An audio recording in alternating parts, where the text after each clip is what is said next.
Welcome to today's Creative Writing Masterclass. This is the first of three English masterclasses we'll be doing here at Summit.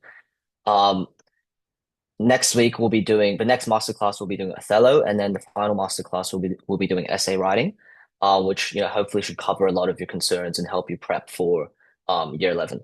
Before we start off, just a brief introduction about myself. Um, I'm a Summit tutor and I'll be taking over English Advanced for coming year. I graduated last year from Sydney Grammar with a 99.9 ATAR, as well as having three state ranks. So 16th for English Advanced, second for Ancient History, and fourth for Extension History. And throughout my time at Grammar, I did a lot of debating, and I was on the state squad as well from 2021 to 2024, which I thought really helped my English. I'm currently studying, well, I don't know what I'm studying yet, but I'll probably study PPE, which is politics, philosophy, and economics at the University of Pennsylvania. So I'm actually overseas right now, not in Sydney anymore. So that's a bit about myself. Secondly, just a bit about Summit before we begin. We're planning to offer tailored online group classes with 6 to 4 students beginning next term. So that's term 4 for incoming year 12 students. And we're going to be doing Maths Extension 1 and 2, Advanced Chemistry and Physics. All of our tutors have achieved either a perfect ATAR or a state rank in their subjects. So obviously extremely qualified, know what they're doing, very experienced, great mentors to guide you guys. And as long as kind of in conjunction with that, we offer a variety of resources and support. That looks like unlimited free essay marking. You'll get access to state ranking notes and exemplar responses, practice questions, as well as mock exams each term, as well as recorded lectures and seminars similar to this one, which we'll kind of put on your Canvas and put on your portals for you. So that's a bit about Summit. Before we get into it, also just some quick housekeeping notes for today. Obviously, I'd like for this lecture to be as interactive as possible. So if you have any questions, either one, feel free to put them in the chat, preferably to all chat, so other students can also see them too. Or alternatively, just put your hand up and I can unmute you and you can just shout your question out. For those of you who can't stay for the whole lecture, we'll be recording this one. So I will upload a copy of the recording to our YouTube channel in the coming days. And finally, I'll also stay for a bit at the end if any of you guys have any further questions about what we've covered today or about Summit education in general. All right, let's get into it then. Plan for today is quite a lot. We have a lot to cover today. Firstly, we'll discuss where to begin. Secondly, we'll talk about purpose statements. Then we'll deal with the universal framework for kind of short stories. We'll look at an exemplar, meta typo there, ignore that. We'll look at things such as narrative structure and narration, talk about how to do setting, characters, and also a few tips to ensure you get 20 out of 20 for each of your creatives going forward. Okay, let's start with where we begin. The first piece of advice obviously is cliche, but it is genuinely write about something that you love and something that you're interested in. And the really important thing to note here is I want you to be creative with kind of, what you love and what you're interested in, right? So I'm not just talking about, I love football, so I'm going to write about football. I'm also talking about kind of experiences, right? So if you're interested in or, have a lot of experience and want to delve into, for example, experiences such as nostalgia or memory, that's something you can also delve into, right? So when I talk about things you love and are interested in, don't just think about activities or things, think about human experiences as well. Second thing is that personal experiences are a great foundation for your stories. And obviously you're thinking to yourself, we're probably 16, 17, 18, haven't gone through too many personal experiences that are very unique. But the thing you want to think about is thinking if you can make sort of mundane, personal, and everyday experiences kind of, into stories, right? Can you make your readers see an experience that they take for granted in a different life? It's often those experiences that make the best stories, not, for example, the melodramatic experiences such as being in a car crash or something like that. We want relatable personal experiences when we're writing our stories. Third thing we can think about before you begin is to think about your prescribed Mod C text and what do they say about the human experience. And the reason why, this is applicable to the year 12s mostly, but the reason why thinking about your Module C prescribed text is particularly useful is because you can obviously reference them in your reflection, right? So it's pretty easy and effective to say, my Mod C text explored this experience and offered this commentary. Therefore, reflecting that, I decided to explore the same experience, but perhaps offer an alternative perspective. So that's often a really useful thing to do. And the final thing before you begin is to think about sort of stories that you love, right? Ask yourself, Why do you love them? What is intriguing about them? Is it their style? Is it their content? So that's a really kind of nice place to begin your story and to just think about sort of where you want to start. Okay. Now we're kind of getting to the actual writing part where we're putting pen to paper. And the most important thing I want you to start with is to find your purpose statement. Um, so this is broadly consisting of three steps. So firstly, identify a broad experience, idea, or theme that you want to explore, right? And this can be anything. And obviously, sometimes in exams, you'll have limitations depending on the stimulus, depending on the question. But most of the times, you'll be able to choose sort of the experience that you want to delve into, right? So that experience can be, something like friendship, family, memory, can be anything really that you want it to be. That's the first step. Identify this theme or this experience. The second thing you want to do is consider what you want to say about this idea. So I've given a few examples in the slides below, right? So for example, if your theme is a theme of friendship, maybe you want to explore the power of friendship, or maybe conversely, you want to explore the vulnerability of friendship. If your theme is memory, maybe you want to explore how memory, is incredibly liberating and powerful and can, make you feel really happy. At the same time, perhaps memory is really oppressive and can sort of really, put a lot of weight on you. So consider what you want to say about this idea. The third thing I want you to do before you begin is to formulate a statement that summarizes your message, right? So, and it's very simple. Something like my short story seeks to display the vulnerable nature of friendship, right? So building off parts one and part two, coming up with a purpose statement that summarizes your message. And the really important thing to note about purpose is that, don't overthink your purpose, right? You don't have to say something extremely profound or groundbreaking or unique about the human experience because we probably can't, right? Like, hundreds of thousands of books have been written about hundreds of thousands of experiences. It's hard for us to come up with something unique in a 40-minute essay. And we're also young, we probably haven't experienced all of that.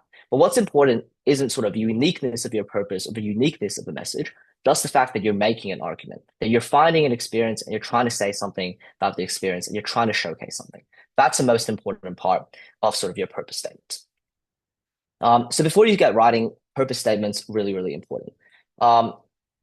Why should we start with purpose? There's two kind of broad reasons for this. The first is that it makes your creative piece much more meaningful, right? Because if you know what you want to argue from the very beginning, then you have a through line which you can sustain throughout your piece. And that means readers are left with something interesting and insightful from the very beginning till the very end.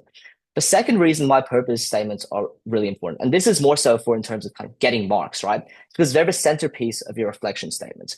Oftentimes, reflection statements will ask you sort of, how did you achieve XYZ? And that's where your purpose comes in, right? So you say, my purpose was to explore, the vulnerability of friendship or the vulnerability of family. And I did this through XYZ. And that's something you can only do when you start with purpose. And obviously you can sort of, BS purpose a little bit, right? Like you can come up with a purpose after you've written your piece.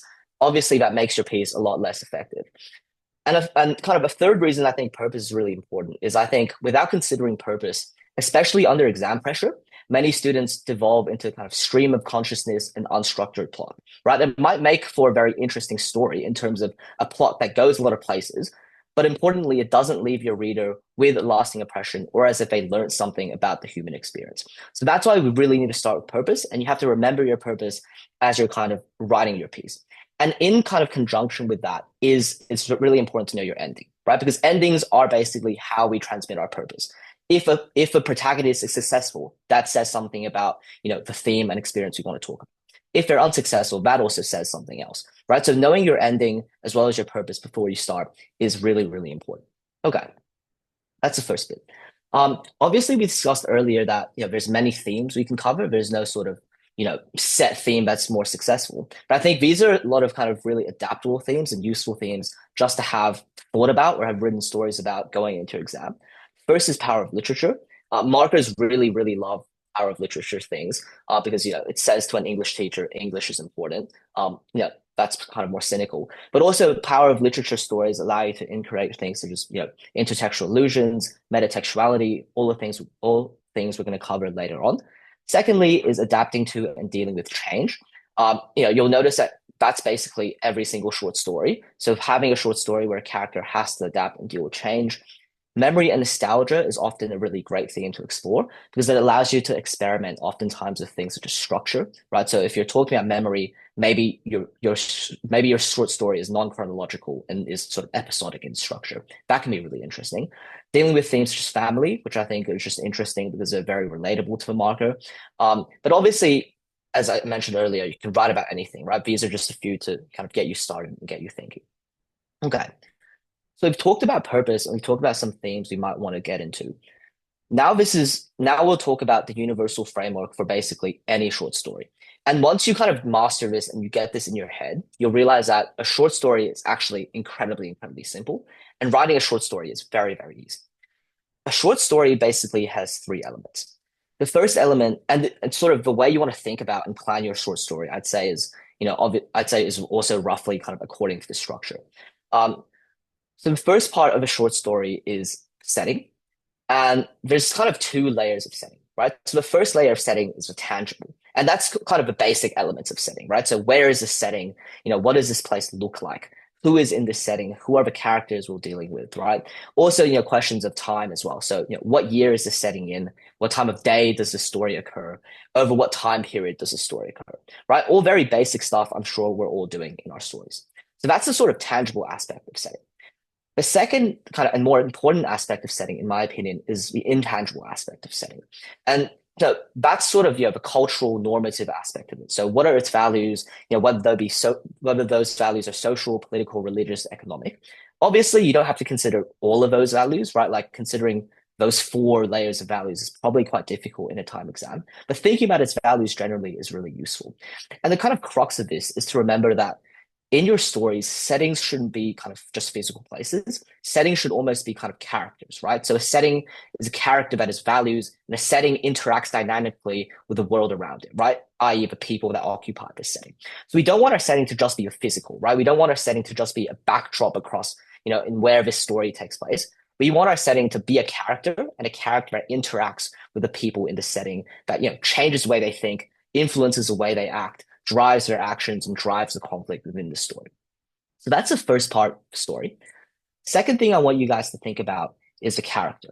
And obviously, similar to that, we can kind of split it into the tangible and the intangibles, right? So obviously super important for you to answer the basic facts about the character, right? So what age are they? What gender are they?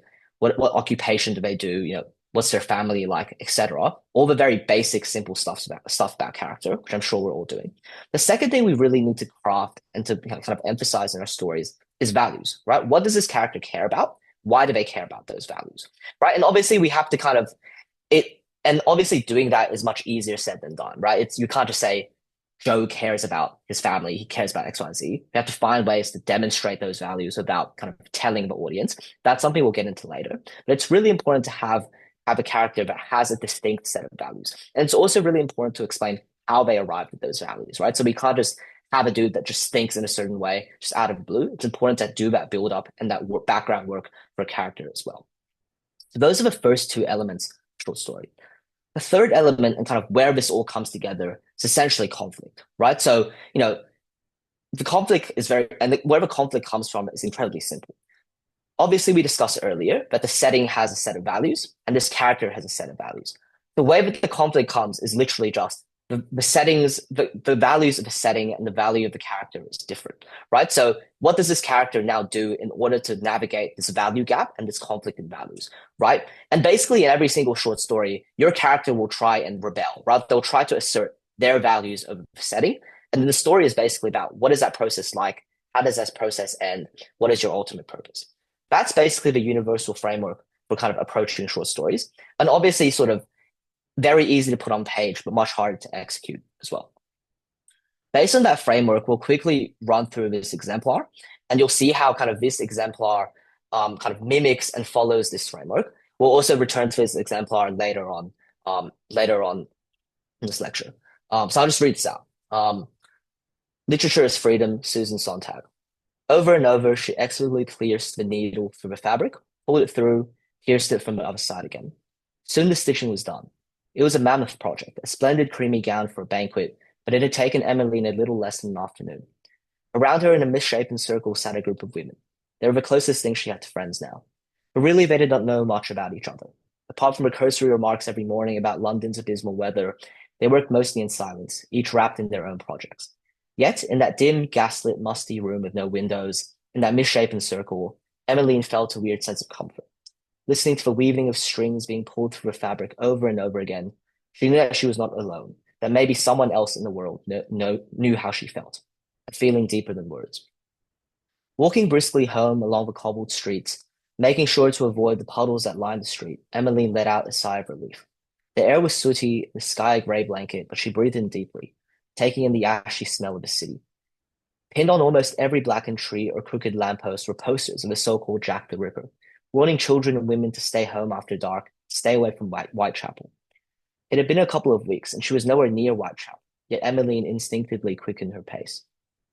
At home, she found Mary doodling, ink stained all over her fingers. Emily thought it nice that her daughter was doing something creative. She named her after Mary Wollstonecraft after all. She put a kettle on the stove and retreated to her room.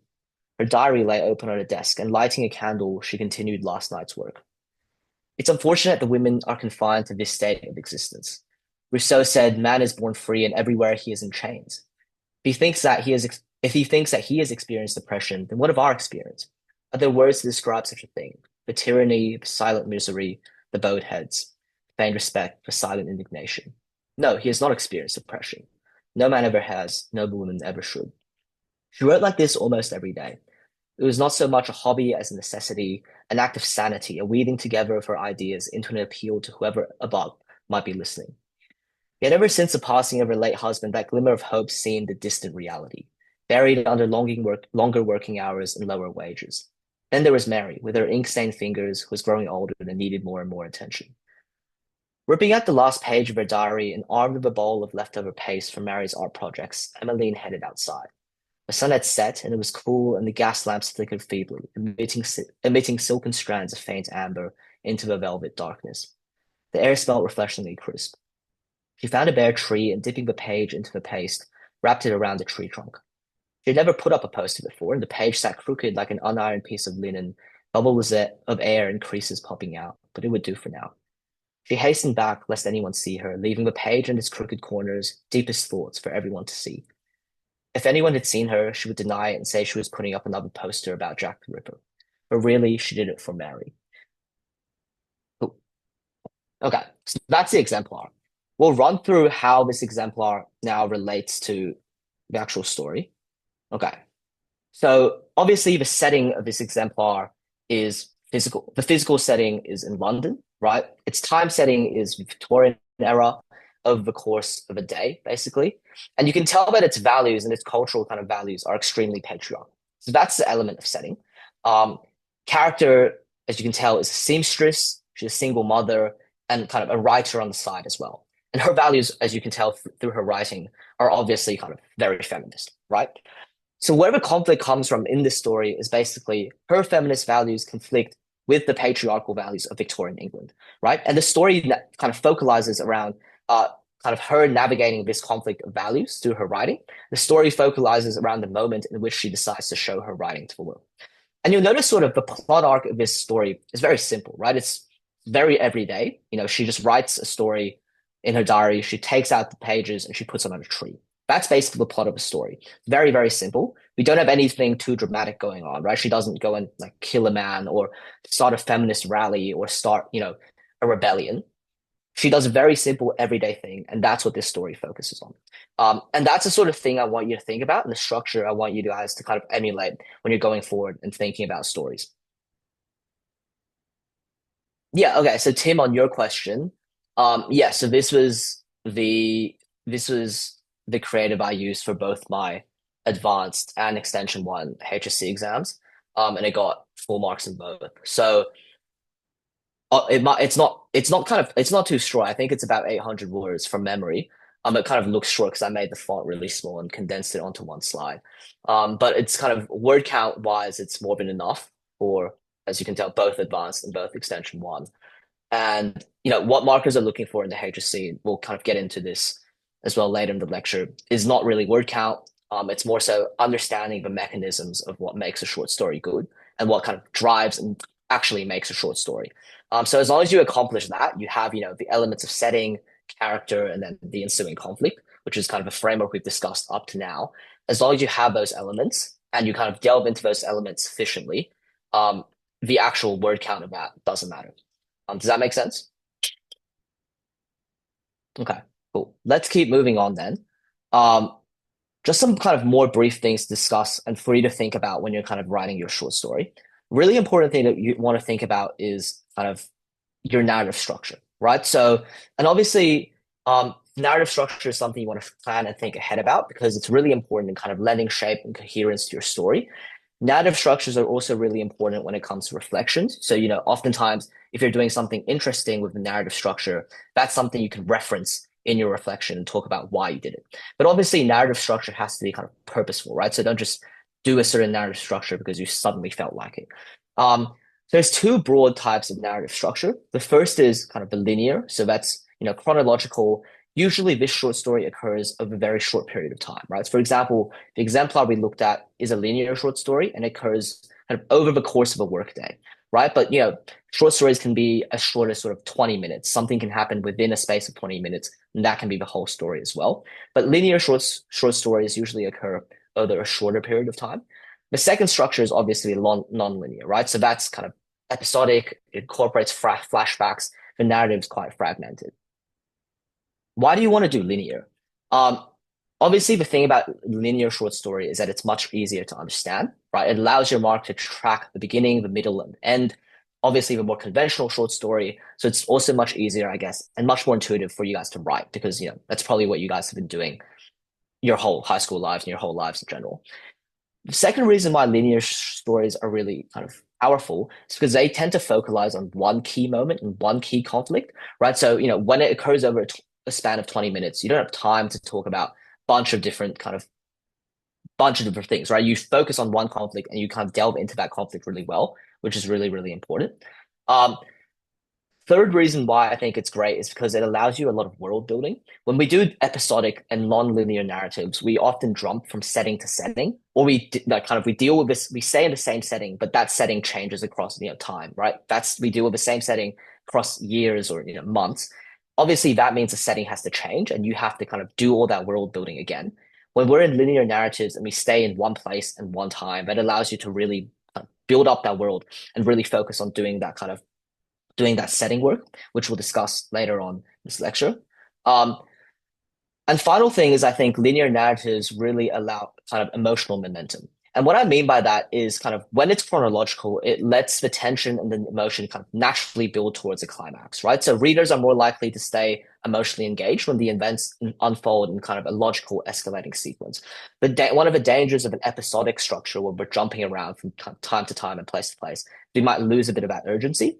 Whereas a good thing about linear is that since we're staying on track, it allows attention to build up, it allows us to kind of really build up that conflict and to really build up that momentum, which is great. So that's one of the reasons why you might consider doing a linear kind of narrative structure. Why episodic? I think, and kind of I'll flag, by the way, that I have no sort of like preference for this, and I don't think HSC markers have a preference for this either. If you do a great linear story, that'll do great. If you do a great episodic story, it will be great as well. But I just wanted to flag this as kind of food for thought and something to think about. Okay. Why episodic? The first is I think it allows much greater character development, right? Because when your story occurs over months or years instead of just a space of 20 minutes, obviously your character will change a lot more. And oftentimes, one of the biggest dangers with a lot of students when they're writing is that their character doesn't change or develop too much. So having an episodic structure is a good way to sort of, is a good way to kind of overcome and counteract that. The second thing is I think episodic structures are particularly effective when they're exploring certain themes such as memory, trauma, or psychological themes. Because, for example, if you have somebody, that's maybe grappling with memory or trauma from the past, having a person that jumps, having a structure that jumps from present to the past kind of mimics their emotional turmoil, right? And allows you to kind of really delve and mirror that sort of emotional state and the psychology of those characters. And oftentimes that's a really good thing you can, for example, reference in your actual reflection statements, right? I'd say also, I think episodic stylistically is just more interesting, right? Because most students write linear narratives. So kind of this allows you to stand out more. Another thing about kind of episodic structure is that it allows you also a bit more kind of universal thematic commentary, right? So you can, for example, if your story is both set in the present and maybe in the past, you can point to similarities and differences between past and present events, right? So you can point to, for example, cycles of violence, things such as generational trauma, themes such as love and loss, it allows readers to use their own pattern recognition to draw out arguments regarding universal themes. But obviously, I think both of these are really kind of are both really useful. Um, so yeah, so Yisong, on your question, are there any differences between how you write creatives for advanced and extension one? I'd say they're exactly the same. Exactly the same. You get about the same amount of time for both exams. Um, you get kind of roughly the same stimulus. So kind of the creative component for both these is basically the exact same. And as you can tell, can use the same creatives for both. Yeah. Okay. Keep moving through. Let's talk quickly about narration as well, because I think narration is something also you should consider before you delve into the story.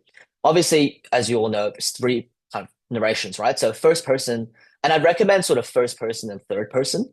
Why should we do first person?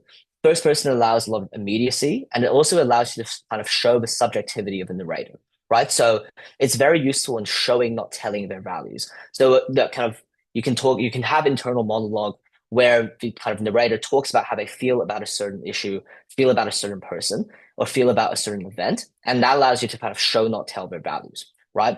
And obviously, first person allows that kind of internal monologue where you delve into the interiority of your characters, which is often really useful when you're kind of character building, and you're building the intangible aspect of characters, which we talked about is really important, right? Obviously, there's also second person. The reason why second person can be useful is it appeals to more universal experiences because the story is written like you did this, you did that. That kind of forces you to talk about the universal, right? Because your narrator has to relate to kind of that. But I'd avoid second person. I'd say it's quite dangerous in exams. Obviously, third person, I think third person is probably the most ideal for an exam scenario because I think it conveys a nice mix of both the internal and the external, right? So you can reveal things about characters that they themselves don't realize. So you can show the subjectivity of your characters, but you can also do that kind of world building stuff, right? Because it's quite hard to do world building in first person because that world building is very subjective, and the character will see the world a certain way depending on their values. You're able to kind of do more objective and more holistic world building in third person when you're kind of when you have a third person narrator. Okay, so that's kind of narration. That's something useful to think about.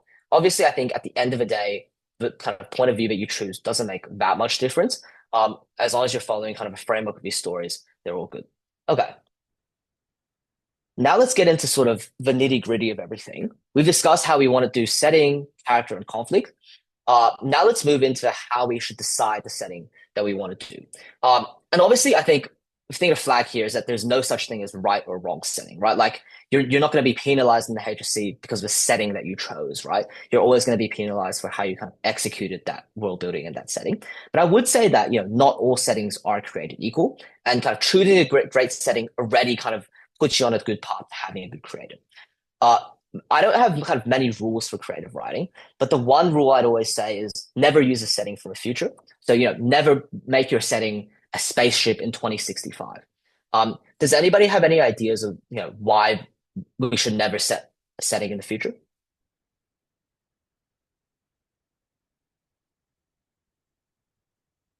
Yeah, great. I think all three of you are kind of on the right track, right? Like it's very difficult to predict the values of the future, which means we might be able to execute the kind of tangible aspect, right? We might be able to imagine spaceship in 2065, but we don't know its values. And also, I think Tim W, I think it is true. Dystopian settings are a bit kind of cliche because I think when you get to year 12, you study a lot of dystopias, so you don't want to kind of mirror those things. Yeah, so exactly, right? We don't know the values of the future, which means it's very hard for us to do. So it's really important for us to choose a setting that has a clear and defined set of values. Do you guys think 2025 would fit this criteria?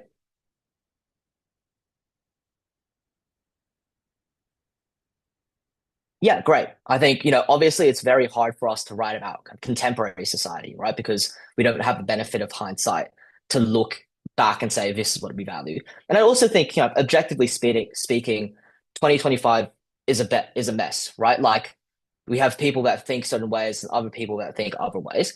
So it's very hard for us to set it in 2025 because it has a kind of very different, it has very kind of different and competing values.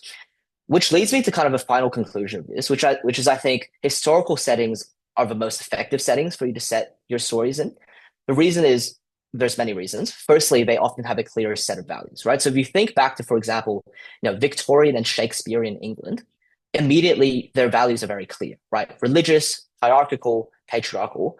If you think back to, historical setting like, I don't know, like post World War II America, very conservative, very xenophobic. Those are very clear values, right? So setting it in the past when we would not only have a benefit of hindsight, but also, back in times where they were more conservative, more sort of monolithic in their thinking, setting it in the past provides you a clearer set of values.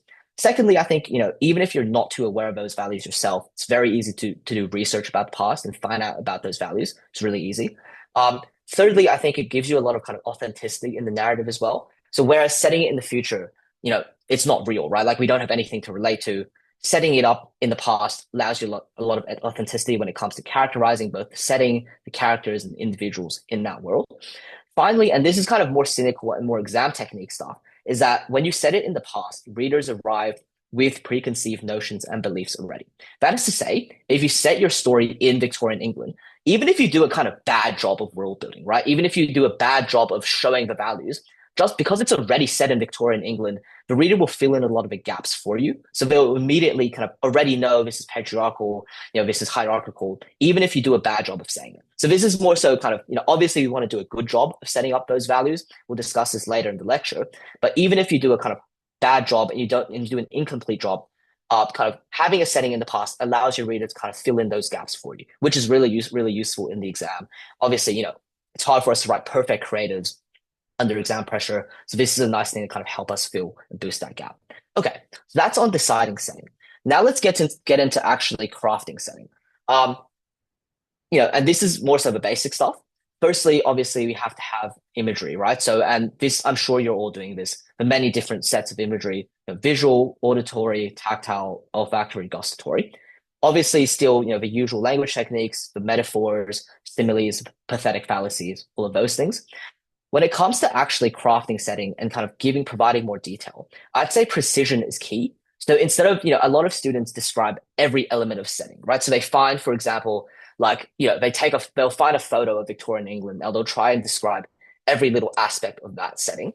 You should never do that. You should pick 2 or 3 elements of the setting, but really bring them to life rather than scattered on them. So this is a time where really quality is really more important than quantity when you're kind of picking and describing elements of setting. Another important thing to think about is actually originality, right? So are there elements of a setting that often go unnoticed, but are immediately recognizable, right? So for example, the humming of a fridge at night, the peeling paint on buildings, the frayed edge of a rug, those are elements of setting that we can all recognize, but some elements of setting that we literally oftentimes just forget and don't notice, right? So pointing those out can often be really interesting because going back to what we discussed earlier, right? Can we make the audience and the reader see kind of everyday mundane things from a different perspective? Pointing out things that go unnoticed but are instantly recognizable are a good way of doing that. So that's on crafting set, the basic elements of crafting setting. Let's get more complex, and this is kind of adding complexity, and this is especially for the sort of the kind of flagging and putting out the intangible aspects of setting. So the first question is, how do I indicate when or where my setting is, right? Because we never want to say, this is 1795 England. I am in this country, right? That's very, very kind of blunt and very bad writing. So how can we kind of show, not tell that? First thing we can do is we can reference specific historical events that relate to a time period. For example, talking about artifacts and recognizable images, things such as horse-drawn wagons, a religious figure handing out pamphlets, Luther's 95 Theses into trees, right? So we're referencing historical events, things such as, wars, the country that hosts the Olympic at this kind of time in the year. What book has there been a famous book that's just been published, right? All of those little things that I think can really kind of bring that setting to life and flag to the reader where kind of what time period we're in without actually having to say it. Second thing is, how do I reveal the values of the setting now? Now that I've established where and when this is, the way I want you guys to think about approaching it is, can I use specific moments as a metonym for general? And what I mean by that is, can a specific object or a specific kind of event capture the zeitgeist of an entire period? And I think kind of answering the next 2 questions would make this much clearer. I'll leave this open to the class. What do you guys think the image of stray dogs fighting for scraps on the side of a road say about the setting and its values? Give you guys moment to think about that. Okay, so what does the image of stray dogs fighting for scraps the side of a road say about the values of our setting?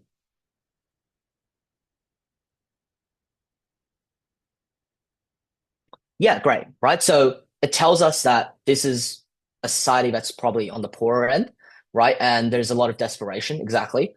And it suggests to us that these people probably are kind of more individualistic, right? They care about themselves more rather than, the welfare of these dogs in the street, which also points to the fact that, they're probably a poorer society, probably less organized, et cetera, et cetera. So that image immediately tells you a lot about the values of society.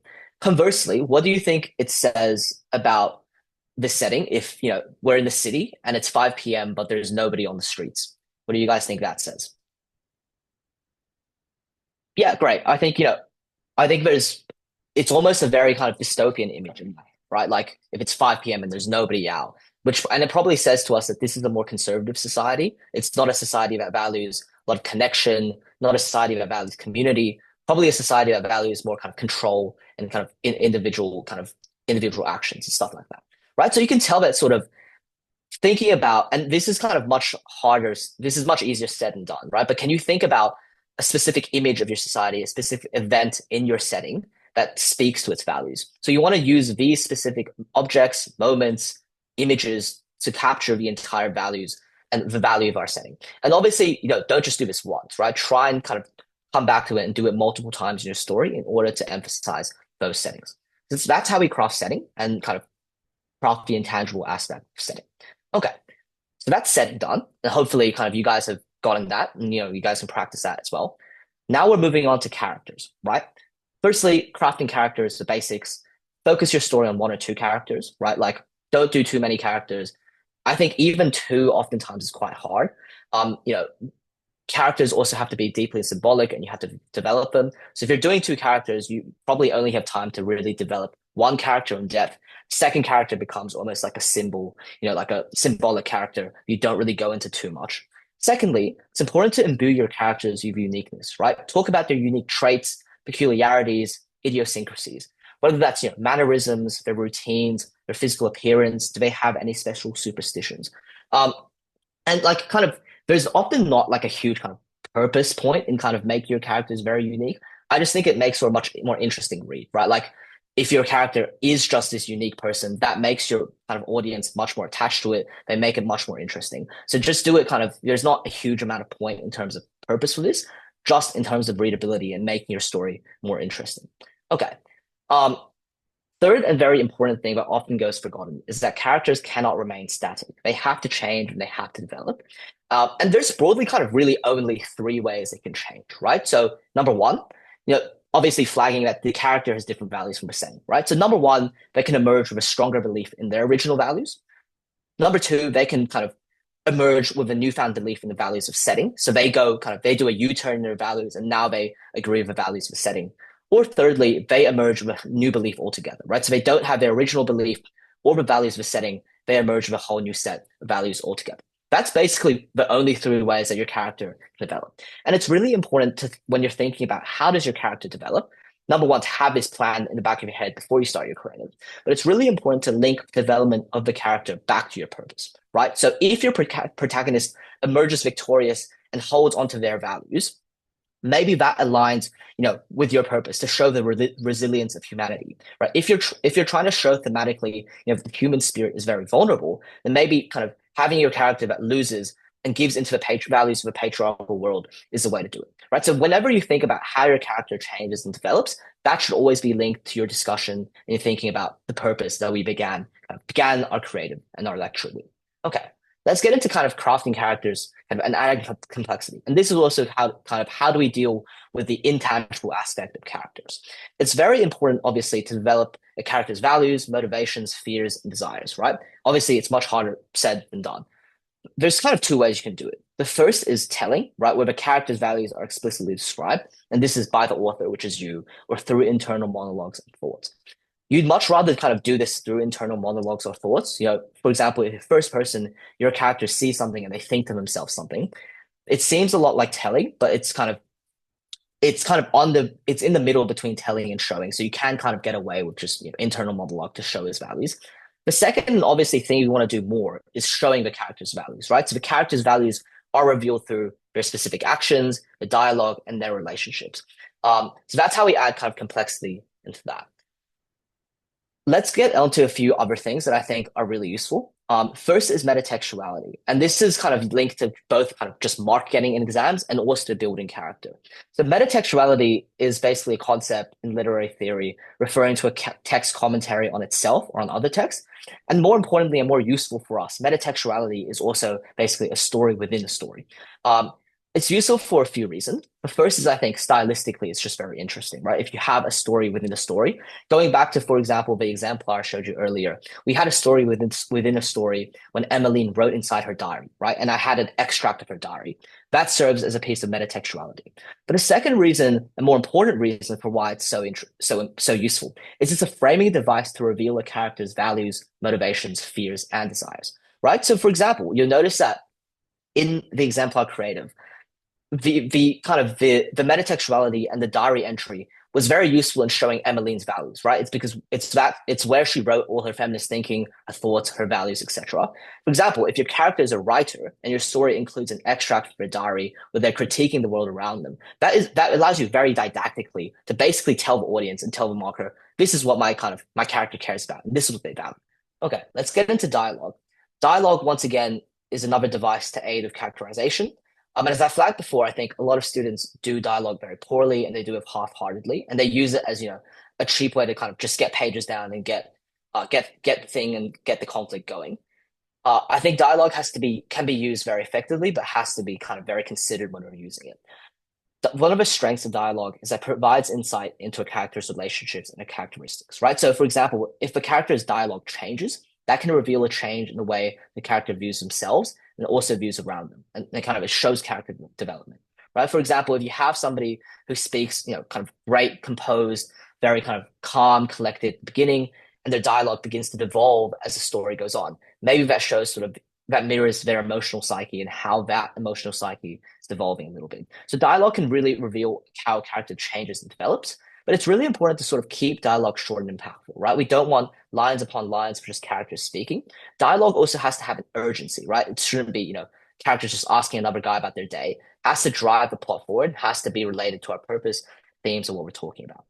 A very powerful thing to think about, and that often goes forgotten, is it's not just about what's said, it's also about what's left unsaid, right? For example, if two characters are arguing and one character insults the other character, but the other character doesn't say anything back and just lets it go, that also tells you a lot about a character, right? Perhaps even more than if the character replied and said something nasty back, right? Because if the character doesn't say anything but tells you a lot about their values, maybe there's somebody that's more emotionally mature, kind of what's left unsaid is oftentimes equally, if not more powerful than than what's actually said. So that's also something to consider. And you might think your marker might not realize sort of what's left unsaid. You can fill in those gaps in your reflection statements, right? So you can say my use of dialogue and also kind of what I left unsaid in the dialogue was used to explain or explore this aspect of character. So don't worry if you think sort of your marker might not notice. Always bring it up later in the reflection. Okay. And also kind of more sneaky stuff. I think dialogue is also, as you guys know, a short and impactful way getting word count. And it's also kind of sneaky exam technique, lets you kind of write more lines and seem like you wrote more than you did, right? So someone's concern earlier was that kind of their creatives are too short. This is a nice way of just making them seem longer. I think actually works as well. Okay. A few more things to really ensure 20 out of 20, kind of bonus marks just to kind of conclude this lecture. Important thing I'd say is if you follow the framework we've discussed earlier today, so the crafting setting effectively and well, building a character and building the character well, and finally focalizing the story about a conflict, I think that's more than enough for, at least an 18, 19 out of 20. I think, the baseline for what you get if you follow those steps is, I'd say, at least like an 18. Because what HSC markers are looking for isn't flashy writing, isn't groundbreaking, unique approaches to writing. What HSC markers want to see is that you have an understanding of what makes a story a story. So if you follow the framework we've discussed, that's basically how you create a story. And if you do those things well, that's enough to ensure a really, really great mark. But these are a few things I think just help us go above and beyond here. Okay. First thing is an epigraph. An epigraph is basically, a short quotation, phrase, poem placed the beginning of a book, chapter, or story. Um, reason why an epigraph is really useful is it allows you to reveal and signal your authorial intent and purpose from outset of the story, right? Because we noted how important it is for you to have a clear purpose. And it's really important for you to convey that purpose to the marker as early as possible so they can have that in their mind from the beginning of story, have that constantly reinforced to them. And it's also really useful because it provides clarity to your story since many short stories start in media res, right? And what that means is, we'll often start our stories in action where the character is doing something and they're in action doing something. And that means it's often sort of, and it's in media res, starting in media res is great because it kind of gives immediate kind of urgency as immediate momentum, but it also leaves the marker a little lost, right? They takes them a few minutes and a few lines, a few paragraphs to get to actually what you're talking about and to get your purpose. So having an epigraph at the very beginning, before you start the story, gives the marker a lot of clarity. And they really like epigraphs because once again, provides them clarity and understanding of the piece. And also, I think it's also very interesting structurally, right? Like it breaks up the story from the very beginning. There's a few useful epigraphs for you to consider. So there's the power of literature epigraphs, power of nature, kind of the independence and autonomy epigraphs, epigraphs about the voice, about self-expression, all of those things, really useful epigraphs to consider. And you'll note, for example, we'll touch on the example later as well. Okay. Second thing I think can really boost your writing is intertextuality. Intertextuality is a literary technique, where a text references, echoes, or responds to other texts. You can the reason why intertextuality is really good. Actually, we'll get onto that later. How can I implement intertextuality? I think it can be done really simply, and it doesn't have to be done actually in a way that's really, really sophisticated or really sort of cool, right? It can just really just be a book on a nightstand, your protagonist thinking about a famous quote from a book, a character's name, for example, Mary, Emmeline's daughter was named Mary in the book, right? So it's very useful for a variety of reasons. Firstly, it signals engagement with the wider literary canon. So it says to the marker, I've done deep research. I've read more than what you've required me to do in the syllabus. I'm actually going above and beyond here, which I really, really like. Secondly, it can reveal a character's values, right? For example, in the example we showed you, the protagonist names her kid Mary, right after Mary Wollstonecraft, which is an intertextual allusion. And it also shows her values, right? It says to the reader, this is a feminist because she named her daughter after one of the most famous feminist writers of time. If, for example, your character's favorite play is Hamlet, then perhaps they're an intellectual, right? If they repeatedly think or compare themselves to certain characters from literary canon, that shows their subconscious desires, their subconscious values. So intertextuality is really useful in sort of telling us, signaling to the audience things about a character that the character themselves might not even realize. So that's really useful. And it also tells the marker you're going above and beyond. Okay, let's talk briefly about motifs and symbols. So motif is a recurring element like phrase, object, image, idea that appears repeatedly throughout the narrative. So essentially just a symbol that keeps coming back, right?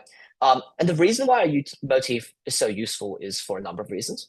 Firstly, motifs reflect internal changes and developments in character. For example, if a character sees a statue of Captain Cook at the beginning, of the short story and loves it, right? At the end of the story, they look back at it, the statue becomes a motif, and they don't like the statue. That obviously signals a change of belief within the character, right? And that's a very easy way for us to tell the marker, oh, this protagonist has developed, they've changed, and they've progressed as an individual. So it shows internal changes in development in character. Secondly, motifs are often really useful in reflection statements, right? So you can say, my motif of this object, of XYZ, was used for me to show my character's development, which was used to, signal my purpose. So that's kind of a very useful technique for you guys to use in reflection statements. And you'll notice, for example, most of your Mod C prescribed text will have motifs as well. So you can just kind of, that's a nice sort of alley-oop there for you to piggyback of that stuff. Okay, motifs. Let's now go back to our exemplar as we wrap up this lecture. And we'll point out, so previously when we analyzed the exemplar, we talked about how it fit into the, setting, character, conflicts framework. Now we're going to talk about how it kind of does some of the 20 out of 20 things I flagged before. So obviously we have the epigraph to begin with. Literature is freedom. And that immediately kind of signals to the marker what my purpose was, right? And my purpose was basically to tell people, literature is powerful, literature is liberating. So that epigraph essentially mirrors that. And you'll notice right after the epigraph, though, we start in media res, right? She's making this gown for a banquet, and without the epigraph, the marker would be sort of lost in what we're doing because we kind of only realize that Emmeline is a writer and that she kind of values literature until the second half, right? When she starts writing in her diary. So the epigraph is a really useful way to flag our purpose from the beginning and provide some shape and clarity to all that build up until we get to our actual conflict. Second thing that I think kind of very missable in this creative is a use of motif.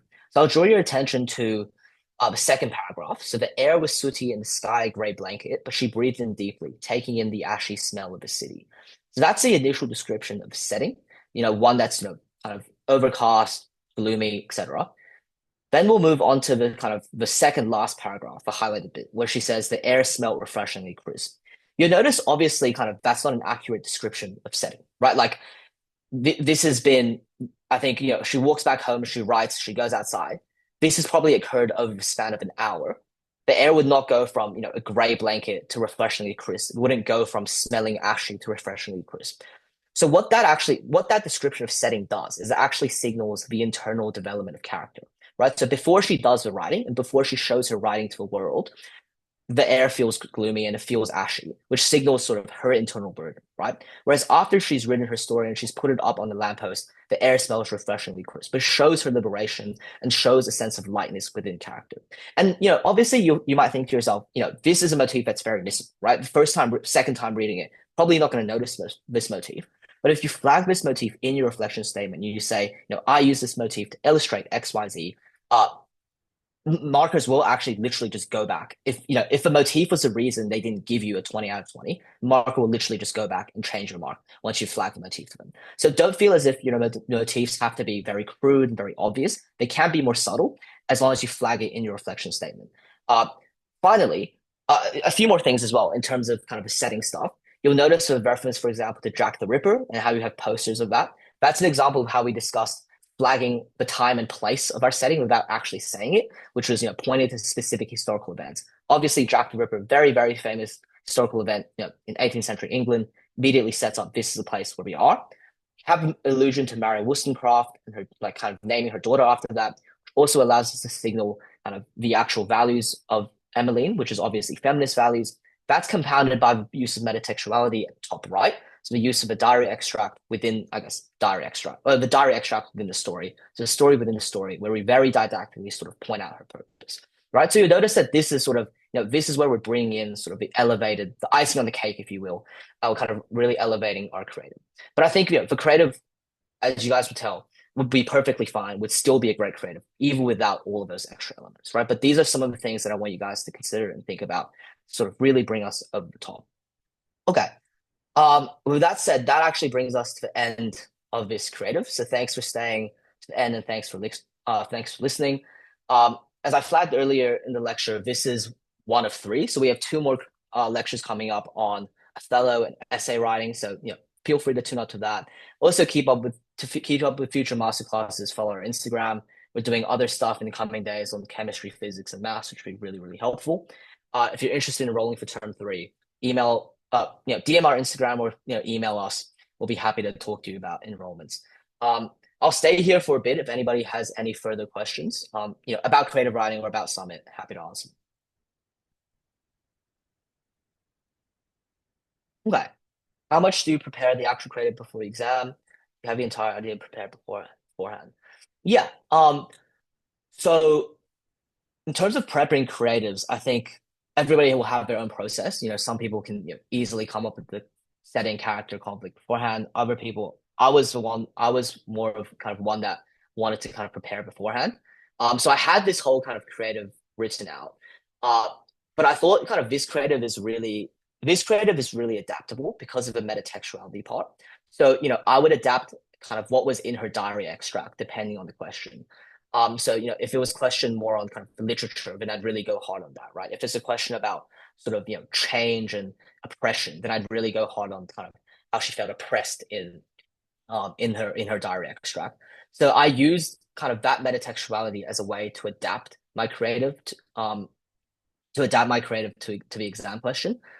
So yeah, obviously I think have your ideas prepped beforehand. You don't have to have a full creative prep, right? But obviously have some frameworks of, this setting, this character, this is a conflict. have some of those prepped before you go in the exam.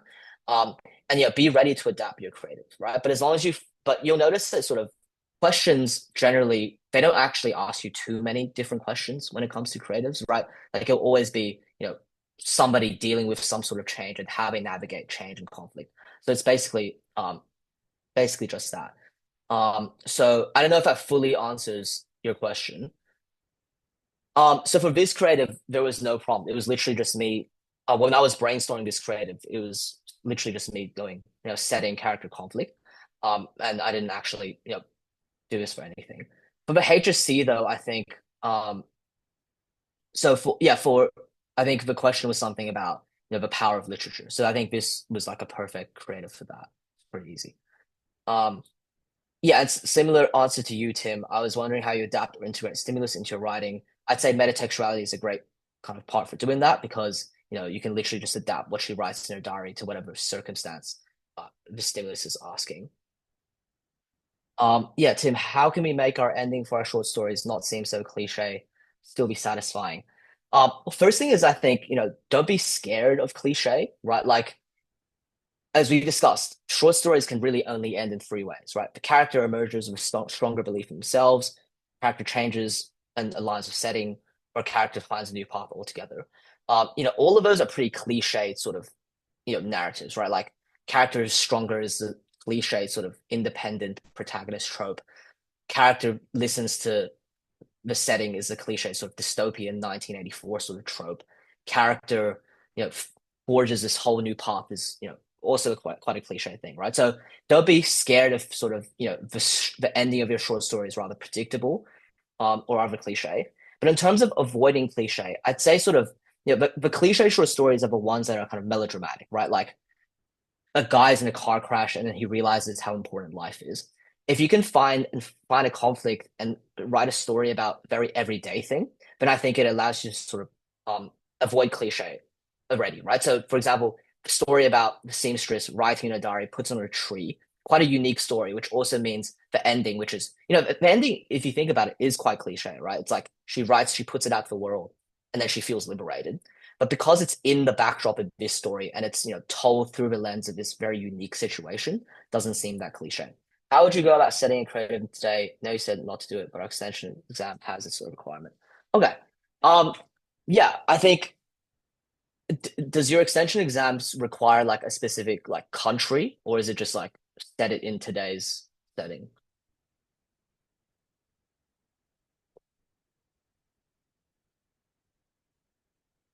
Mhm.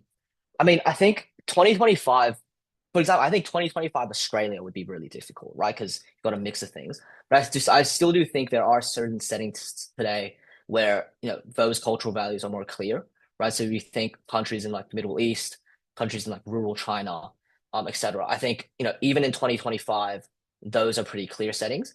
Um, Another way you want to approach it, for example, if your extension is like set this in China, sorry, set this in like Australia, being kind of very specific in setting. So, for example, you'll notice that and this is not something that the exemplar did, right? The exemplar set it in just London, and it kind of, it doesn't, talk about what area of London, what specific sector of London, right? So that means kind of I capture the entire value system of kind of that England time. But if you want to delve into, for example, a much kind of more specific setting, right? Like, maybe, Australia has very conflicting cultural values. But if you set it, for example, in outback Australia, maybe those values are more clear, like more clearly conservative, for example, right? If you set it in, a university setting, those values become more clear in terms of being more liberal. So obviously, kind of if it has to be in 2025, obviously you have a very diverse mix of settings. But the more you zoom into setting and you set it in kind of a specific place or specific aspect, rather than, for example, Sydney in general, a specific area of Sydney, part of Sydney, that allows you to kind of be more clear in your values. Does that make sense? I'll end the lecture here. Hope to see you guys future lectures. Not just for English. Please tune into the maths, chem, phys lectures. They're all going to be really useful for you guys. But yeah, thanks for coming today. See you guys next time.